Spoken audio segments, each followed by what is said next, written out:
Students, विज्ञान श्रोतालय में आप सभी का वेलकम है और मैं हूं आपकी एजुकेटर शिवानी चक्रवर्ती।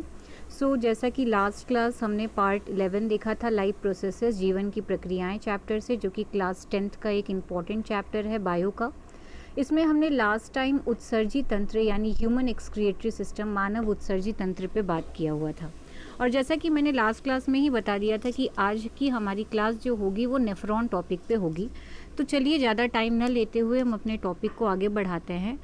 तो पर्टिकुलर नेफ्रॉन, जिसके बारे में हमने ये जाना था कि नेफ्रॉन एक संरचनात्मक और क्रियात्मक इकाई होता है, यानी जो हमारी किडनी को बनाता है। हमारी किडनी की स्ट्रक्चरल और फंक्शनल यूनिट को हम नेफ्रॉन कहते हैं। और इसी नेफ्रॉन की वजह से ही यूरिन यानी मूत्र का निर्माण होता है, जो कि ब्लड के फिल्ट्रेशन से होता है। तो पहला पॉइंट यही कहा जा रहा है कि बेसिक फिल्ट्रेशन यानी रुधिर यानी जो आपका ब्लड होता है वो क्षमता कहाँ है, वो जो प्राइमरी जो उसका फिल्ट्रेशन होता है वो किडनी के नेफ्रॉन में ही होता है।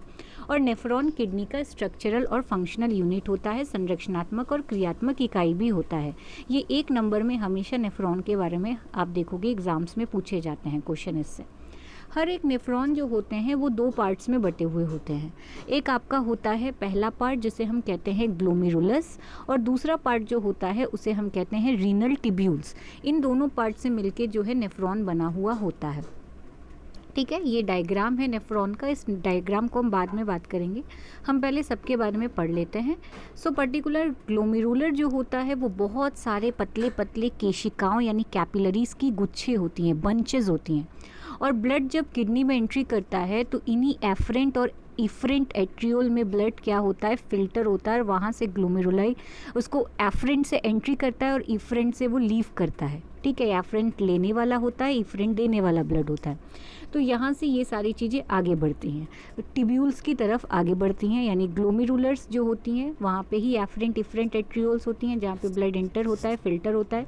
फिर वो ब्लड आगे बढ़ता है जहाँ पे कप जैसा स्ट्रक्चर होता है, कप के आकार का, जिसे वाउमेन कैप्सूल्स कहा जाता है। क्या कहा जाता है? वाउमेन कैप्सूल्स कहा जाता है, जो कि ग्लोमेरुलाई को इनक्लोज्ड करता है। ओके, इसके अलावा ये जो कैपिलरीज होती हैं, जैसा कि मैंने बोला कि यही ब्लड को फिल्टर करती हैं और ब्लड में जो भी चीज़ें होती हैं उसको बैलेंस करती हैं, जैसे glucose, amino acid, salt, amount of water, इन सब का रीएब्जॉर्प्शन यानी पुनर्अवशोषण भी करती हैं। जितने भी आपके वाटर, एक्सेस वाटर होते हैं आपके शरीर में, उसको क्या करती हैं? रीएब्जॉर्ब करने का काम करती हैं। जितने भी नाइट्रोजनस वेस्ट होती हैं उसको क्या करती है? ये यूरिन में कन्वर्ट करके बॉडी के बाहर ये इसको रिमूव कर देती है अपने एक्सक्रिएटरी पार्ट से।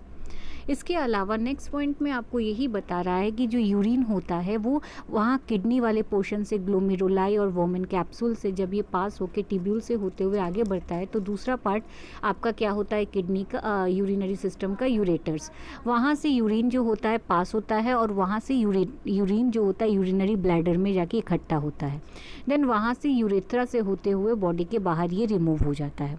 और यूरिनरी ब्लैडर में बहुत सारी वो एक मस्कुलर बैग होती है, मांसपेशियों जैसे थैला होता है, जो कि कुछ समय के लिए आपके यूरिन को जो बना हुआ होता है, जो किडनी का नेफ्रॉन बनाता है, उसको स्टोर करके रखना जानती है। फिर वो वहाँ से उसको डिस्चार्ज कर देती है, यानी शरीर के बाहर निकाल देती है। तो ये बात हो गई नेफ्रॉन की। ये आपका डायग्राम हो गया, आप देख सकते हैं ये डायग्राम है। ये स्टार्टिंग वाला पार्ट है जहाँ पे आप देख सकते हैं ये आपका ग्लोमेरुलाई है, ये आपका वाउमेन कैप्सूल है।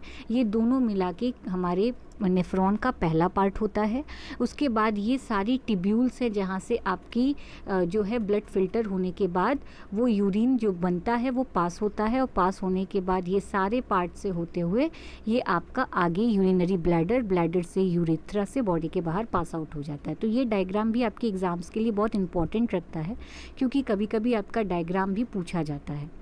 ये इंपॉर्टेंट पार्ट्स है और इम्पॉर्टेंट टॉपिक भी है आपके एग्ज़ाम्स के लिए, तो इस टॉपिक को लीव मत करिएगा। तो चलिए फिर मिलेंगे अपने नेक्स्ट लेक्चर वीडियो में। अगर आपको मेरा चैनल और मेरे लेक्चर वीडियो पसंद आ रहे हैं तो आप मेरे चैनल को सब्सक्राइब, शेयर और लाइक करना बिल्कुल भी मत भूलिएगा। आज के लिए इतना ही, थैंक यू।